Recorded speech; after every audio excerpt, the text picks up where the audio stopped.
Donc en fait, avec les témoignages qu'on vous a montrés sur la précarité numérique, voilà, notre objectif était de vous montrer tous les problèmes que cela causait, surtout en cette période de confinement. Euh, Maintenant, en fait, notre projet avait un paradoxe, c'est qu'en fait, les apprenants qui ont répondu à notre demande en nous envoyant un témoignage vidéo, audio ou écrit, étaient les apprenants qui avaient accès à ces technologies et qui étaient compétents pour les utiliser. Donc c'était ça qui était assez paradoxal. Donc par exemple, moi je donne cours à un groupe d'adultes primo-arrivants. Et dans ce groupe, c'est des gens qui de un ne parlent pas français, euh, de deux, elles n'ont jamais ou seulement un petit peu été scolarisées dans leur pays d'origine, et de trois, comme certaines personnes n'ont pas été scolarisées, certaines ne savent même pas lire et écrire dans leur propre langue. Du coup, tout ça rend la communication à distance très très difficile. Donc voilà, certains ont WhatsApp. Ceux qui ont WhatsApp, voilà, je peux leur envoyer un message, mais les personnes ne vont pas le comprendre vu qu'ils seront en français et de toute façon n'arriveront pas à le lire. Euh, Certaines personnes n'ont pas WhatsApp, mais n'ont pas de smartphone, mais ont un GSM. Donc je peux les appeler, mais voilà, on parle pas la même langue, donc c'est difficile. En classe, en fait, on arrive à communiquer parce que voilà, je fais des gestes, on fait des mimes, on fait des dessins tableaux, etc. Mais par téléphone, tout ça est beaucoup plus difficile et la communication ne passe pas. Et puis il y a un troisième groupe de personnes, pardon, c'est les personnes qui n'ont pas du tout de téléphone ou qui sont incapables de l'utiliser. Donc voilà, avec ce type de public, bah, la seule chose qui marche, c'est les cours en présentiel, en classe. Voilà, à distance, ça ne fonctionne pas du tout. Il faut aussi rappeler que ces personnes, donc les personnes qui sont dans mon groupe, sont pour la plupart réfugiés. Ce sont des personnes donc, qui ont dû faire la guerre, qui ont dû parfois quitter leur famille ou leurs amis, et qui ont fait un long périple jusqu'en Belgique. Euh, donc ces personnes sont probablement plus débrouillardes que n'importe lequel d'entre nous. Mais ce qui leur manque, c'est l'accès au numérique et une formation pour qu'elles deviennent capables de l'utiliser.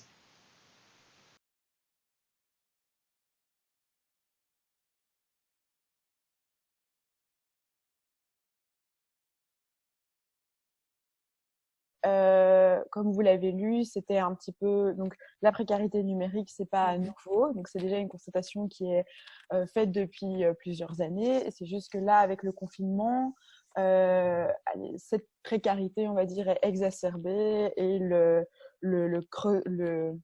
fossé des inégalités est d'autant plus palpable, on va dire. Et donc, c'est pour ça que Michel et David ont proposé qu'on travaille sur la précarité numérique parce qu'elle est d'autant plus mise en avant maintenant avec les formations qui sont plus possibles euh, voilà, à distance, vu qu'il n'y a pas les moyens disponibles, alors que ce soit les moyens au niveau du matériel ou au niveau de l'utilisation. Et il y avait un troisième pan aussi qui traite plus de l'utilisation des informations.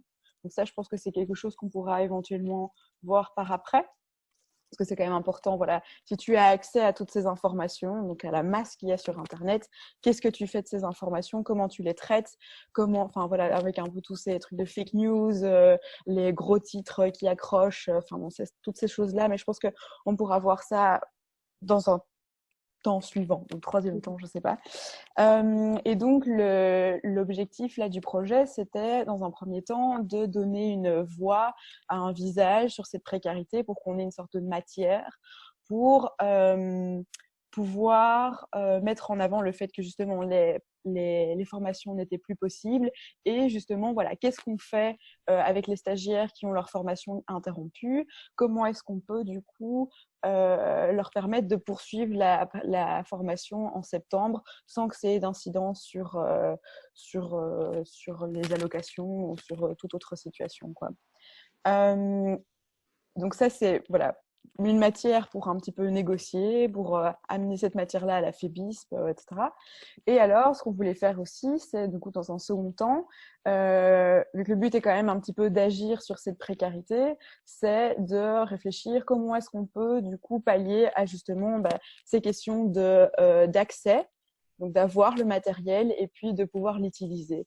Vu que tous les groupes n'ont pas de formation à l'informatique, donc je ne sais pas comment on pourrait exprimer ça, en fait, voilà, de voir si on ne peut pas faire une sorte d'initiation à l'informatique, rentrer ça dans le programme pour l'année prochaine, pour qu'en fait, justement, voilà, on a ce constat, qu'est-ce qu'on en fait et on agit concrètement, quoi. Donc, le premier objectif, il est de travailler là-dessus, justement sur l'outil, la mise à disposition d'outils et l'idée qu'ils soient formés à ces outils.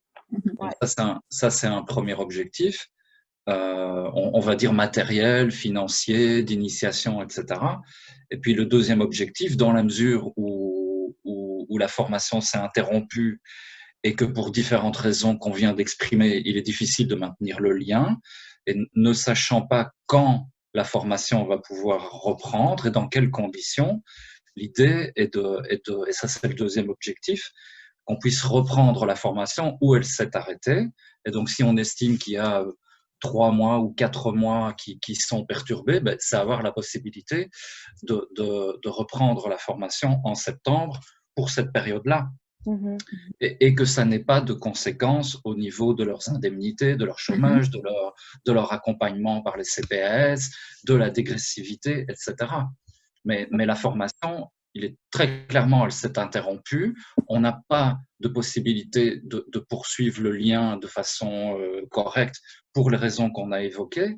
Et donc, la mobilisation, elle doit se faire pour qu'ils aient la possibilité de reprendre la formation et nous aussi avec eux, sans conséquences, ni pour eux, ni pour nous, entre septembre et décembre. Donc, pour moi, il y a un double objectif. Bien sûr. Si la semaine prochaine, il y a par exemple 2 capsules qui sont postées sur les 2 premières questions et qu'il y a des témoignages qui arrivent par la suite dans d'autres groupes, il est inutile finalement qu'ils répondent à la première et à la deuxième question puisque les capsules, elles seront déjà publiées. Ouais, sauf si on fait une espèce de, entre guillemets, finale où on peut remettre du coup d'autres choses. D'accord, ok. D'accord. Je sais pas, hein. Non, t'as raison. Parce que la semaine passée, c'était ça, c'était de se dire, on fait des capsules, et puis après, avec les nouveaux groupes, ça peut aussi faire des interpellations, parce qu'ils ont vu, ils vont entendre et voir ce que les autres ont dit, ils ont peut-être envie de surenchérir ou de répondre, et donc on s'est dit, ça peut être intéressant aussi. Et alors, effectivement, ce que je lui dis à la fin, peut-être faire un document plus important, plus long, pour aller éventuellement vers justement les subsidiants, la FEBISP ou autre, dire voilà, ça c'est le résultat final des choses. D'accord. Ok. Ouais, parce que si on peut déjà voir ça donne tout de suite une idée. Hein. Tant qu'on n'a pas vu, quand on explique comme ça, ils voient pas, parfois ils ont envie de le faire, mais il y a quand même encore des freins. Ils ne visualisent pas du tout, tandis qu'ils disent oui, mais pourquoi est-ce que tu m'as rien dit tant que tu n'as pas visualisé vraiment, par écrit, du moins chez moi, c'est vraiment compliqué. Je vais le faire, mais il y a comme ça cette crainte, je ne sais pas pourquoi d'ailleurs. Hein. Peut-être que justement, le fait de voir qu'on peut aussi flouter, etc., que c'est aussi une possibilité, parce que peut-être que ça va aussi les inciter à dire « Ah oui, je ne voulais pas qu'on me voie, je ne voulais pas. » Mais voilà, là, ce n'est pas reconnaissable. Et là, en effet, dans la première vidéo que tu as faite, Julie, on retrouve tout. On retrouve les gens qu'on voit, les gens qu'on ne voit pas, le témoignage audio, l'écrit. Donc finalement, tout est répertorié. Je pense que les questions, on les a aussi créées par rapport à ce qu'ils nous ont dit avant. Dans les appels téléphoniques qu'on avait, dans les conversations qu'on avait, on a créé les questions sur base de ce qu'ils nous ont renvoyé. Ça n'a pas été des questions qu'on a cherchées comme ça. Maintenant, je pense que si justement un certain nombre arrivent à voir le premier épisode, ça fait la saga, quoi. Si certains arrivent à voir, peut-être peut-être que ça leur donnera envie de réfléchir, comme ils font dans les classes, hein, dire oui, mais une telle a dit ça, mais moi je pense que ça, ou au contraire, je pense aussi comme a dit que, parce que moi aussi j'avais un projet. Je pense que justement, si ça devient un peu de la relance entre eux à un moment, ça peut devenir beaucoup plus riche, évidemment. Ouais. Et là, peut-être qu'on peut l'animer un peu, hein, en disant ah, mais regarde, et maintenant, est-ce que tu peux réagir? Enfin, on peut peut-être un peu provoquer le truc. Hein. Ouais. Mais bon, tout à fait. On va voir comment. Est-ce que toi, tu as assez? Comment on peut se dire, déjà, on arrive à un outil relativement rapidement? Est-ce qu'on se laisse, par exemple, la fin de ce week-end pour dire, on essaye que certains encore réagissent parce qu'ils ont dit oui et qu'ils ont dit laisse-moi un peu de temps et que moi je veux bien leur retéléphoner ce soir et demain en disant si tu te sens relativement bien, est-ce que tu pourrais essayer d'envoyer ton témoignage? Je veux bien leur retéléphoner ce soir et demain soir, quoi. Ouais, ok, super. Moi, je vais déjà commencer à voir un peu ce que ça peut donner et faire des sortes d'essais. Comme ça, j'y verrai plus clair, quoi. Je commence, j'attaque. Et est-ce qu'on met une date fin du week-end en disant fin du week-end, là, c'est le premier rush et on ne rajoute pas pour ce premier épisode, entre guillemets? Ouais. Et en complément de la vidéo, on pourrait imaginer faire aussi une sorte de texte aussi qui, tu vois, un peu pas que carte blanche, mais un peu pour présenter aussi peut-être tu vois, pour venir compléter le.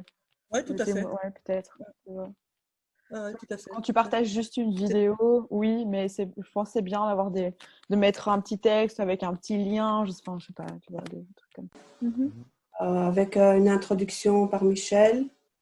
Et alors après, il y a tout de suite ce témoignage qui arrive. Moi, je trouve quand même que déjà, on est en plein dedans.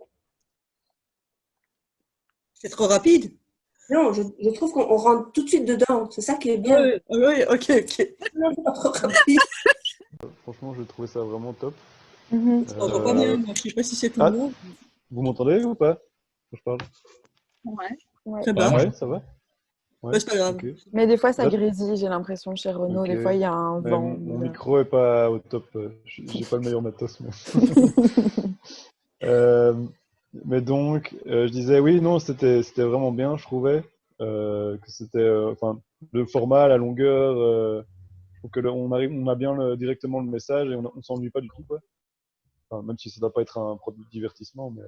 Franchement, et vas-y que je te lance le téléphone, tout ce qui est numérique en pleine face, parce que voilà, c'est comme si c'était normal d'être tout le monde, que tout le monde soit connecté, que tout le monde ait un ordinateur.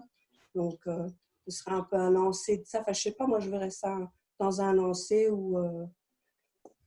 Ouais, je peux chercher. Il y a pas mal de vidéos comme ça, mais il faut que ça soit libre de droit. Hein. Donc, c'est toujours ça qui est un peu compliqué. Mais je peux chercher dans ce style-là. Il n'y a pas de souci. Que l'équilibre entre les écrits, juste la voix et les vidéos, ça se fait assez bien, je trouve.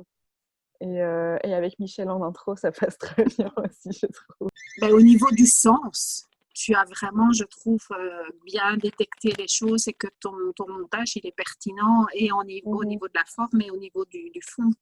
Et que ça, c'est vraiment un chapeau à toi, quoi. Oui, c'est vrai, tout à fait. Oui, parce qu'il y a sur une même question, il y a l'aspect connexion, il y a l'imprimante qui est abordée, et puis il y a aussi le fait, le dernier témoignage, je pense, c'était le fait d'avoir accès au matériel, mais pas l'usage vraiment, quoi. Et donc ça, je trouvais ça bien parce que vraiment très peu de temps, on arrive à aborder très facilement plusieurs aspects justement de la précarité numérique. Donc, moi, j'ai trouvé ça top. Donc, l'idée de la carte blanche, c'était justement, et là, ça devait être une démarche un peu plus rapide. Moi, j'ai rien écrit, je dois dire, parce que pris par les trucs dont on discutait là en début de réunion, j'étais un peu haute sur ces choses-là. L'idée, c'était justement de pouvoir peut-être interpeller plus rapidement sur notre démarche en termes de, justement, tu mets dans le début de ton texte, là, tout de suite, en tant que travailleur du milieu social, eh bien, comment nous, on gère cette crise, comment comment on la ressent et qu'est-ce que nous, on entend de nos stagiaires et qu'est-ce qu'on constate de façon très pratique sur ce qui est occupé à se passer pendant ce confinement et qui va se passer pendant ce déconfinement, puisque quand on interroge nos stagiaires, on a quand même facilement une moitié de nos stagiaires qui nous disent qu'ils ne pourront pas reprendre et que par contre aussi une très très large partie qui dit de toute façon je ne sais pas suivre les cours sur internet pour telle ou telle raison qu'ils énumèrent là tout de suite, mais même dans les qualifiantes, pas parce qu'ils ne savent pas utiliser le matériel ou pas toujours parce qu'ils n'en ont pas, mais parce que y a plein de raisons justement que le matériel a été utilisé par les enfants, qu'il n'y a plus d'argent pour payer les lignes, etc., etc. Et donc on s'était dit l'autre fois, ben oui, c'est aussi interpellé en disant qu'on entend beaucoup de choses dans la presse, notamment par rapport aux ordis qu'on a donnés via Molengeek ou autres à des étudiants du supérieur.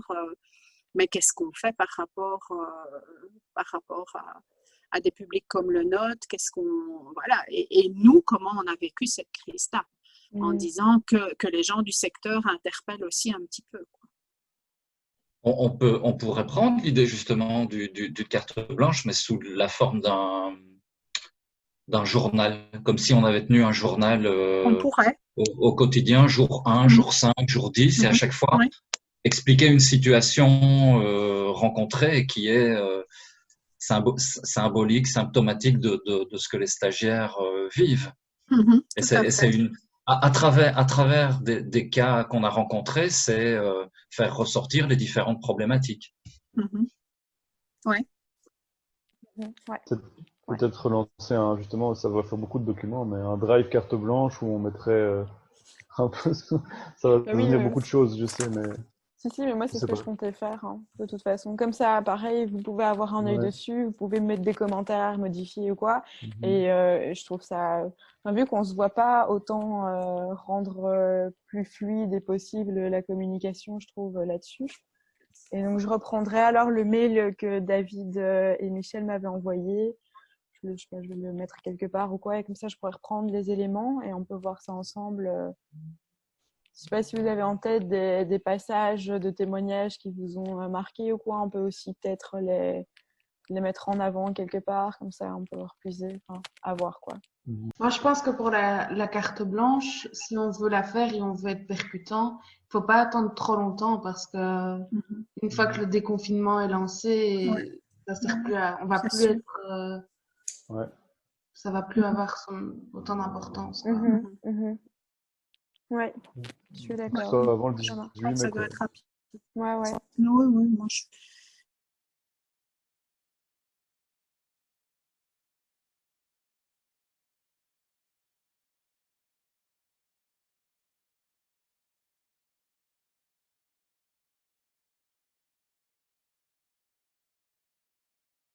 Et puis là, il y a le confinement qui nous tombe dessus et on se rend compte qu'ils sont d'autant plus isolés, que c'est une situation évidemment difficile à vivre pour tout le monde, mais que pour nos stagiaires, ça devient insoutenable parce que le lien est très difficile à créer. Alors, on nous demande de faire des cours, de faire des choses, de maintenir le lien et c'est ce qu'on essaye de faire au maximum. Mais après, quelle est l'utilisation possible de ces outils ?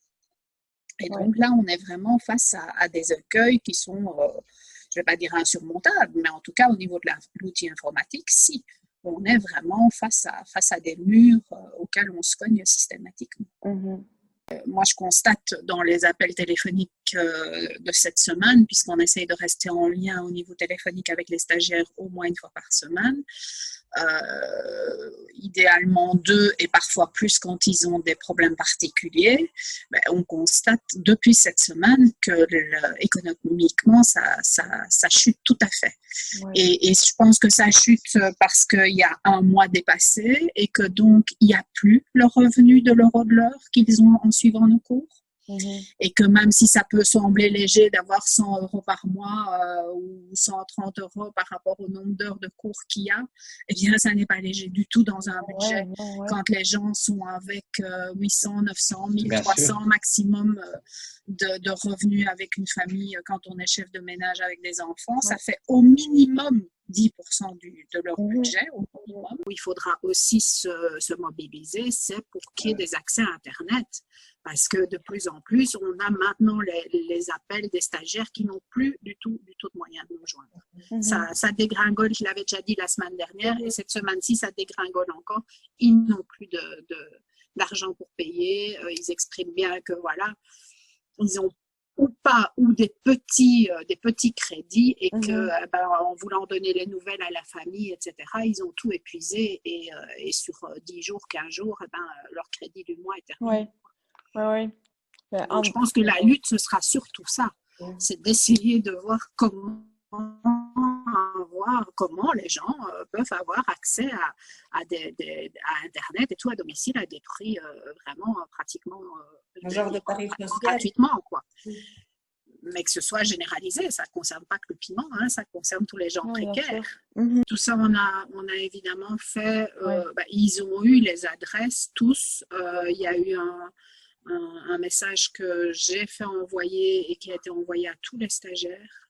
Personnellement sur leur GSM avec le fait donc il y a eu les colis, il y a eu violence conjugale, il y a eu les sites où pouvoir se décharger, donc un numéro qui a été mis en place pour les week-ends, le soir, pouvoir parler. Tout ça, à chaque fois, ça a été transmis aux stagiaires. Donc, j'ai transmis, moi, à nos stagiaires et j'ai transmis aux autres agents de pôle pour que ce soit envoyé à tous les stagiaires. Et puis, évidemment, à chaque fois qu'on a eu une problématique particulière, on a cherché les colis alimentaires qui étaient proches de son domicile. Et donc, on a vraiment cherché en lien avec un service social. Hier encore, il y a certains stagiaires avec qui je ne me suis absolument pas permis de poser la question. Parce que quand on me parle de faim, de besoin de colis, de loyer à payer et de peur d'être viré, ou de problèmes avec les voisins, parce que là aussi la violence entre voisins augmente, etc. Et que donc on doit aller porter plainte à la police, enfin plein de choses très, très lourdes dans leur quotidien. Eh bien, je ne me suis pas permis de poser la question, de dire, tiens, est-ce que par hasard tu serais d'accord de participer ? Donc pour l'instant, j'ai un nombre infime de réponses. Tous ceux à qui j'ai osé poser la question, c'est oui. Et puis, la majorité, je n'ai pas osé leur poser la question pour l'instant. C'est peut-être bizarre, mais je ne me le permets pas. Moi, j'ai eu les mêmes cas de figure et donc je n'ai pas proposé de participer à l'action à tout le monde. Donc, j'ai déterminé 6 ou 7 personnes, je crois, les autres étant dans des situations, comme tu dis, très compliquées, psychologiquement, etc., ou d'autres préoccupations essentielles et fondamentales. Et donc, à ces personnes-là, je n'ai même pas parlé du projet. Ok, ça va. Donc, tu en parles à la réunion de pôle. Oui, c'est ça. J'en parle parce que j'en ai déjà parlé hier, puisqu'on a fait une réunion hier. J'ai déjà expliqué qu'on était sur ce projet-là et que ce serait vraiment l'idée, ce serait que ce soit transversal. Et donc, ça intéressait effectivement les autres groupes, puisqu'ils rencontrent les mêmes problématiques. Avec leur groupe, c'est évident que c'est une problématique commune. Avec nous, on rajoute les problèmes à l'écrit. Mais autrement, la problématique de la fracture numérique, ils la vivent aussi, plus ou moins gros niveau, et ils vivent surtout toute la difficulté, même pour des stagiaires qui sont en formation bureautique et qui n'ont pas de problème à utiliser l'outil puisqu'ils vont devenir professionnels eux-mêmes bientôt. Mais il y a le problème, comme tu évoquais là tout de suite, de disposition, de place et de travail avec les enfants qui font que même en ayant l'outil, ils n'ont pas de possibilité de l'utiliser. Dans les groupes, par exemple, alpha, mais qui dépendent, par exemple, de la 6e réforme, et donc qui sont annuels, quand on a rentré des projets, donc chaque année, on rentre un projet, avec ces groupes-là, on a introduit l'initiation informatique dans le programme.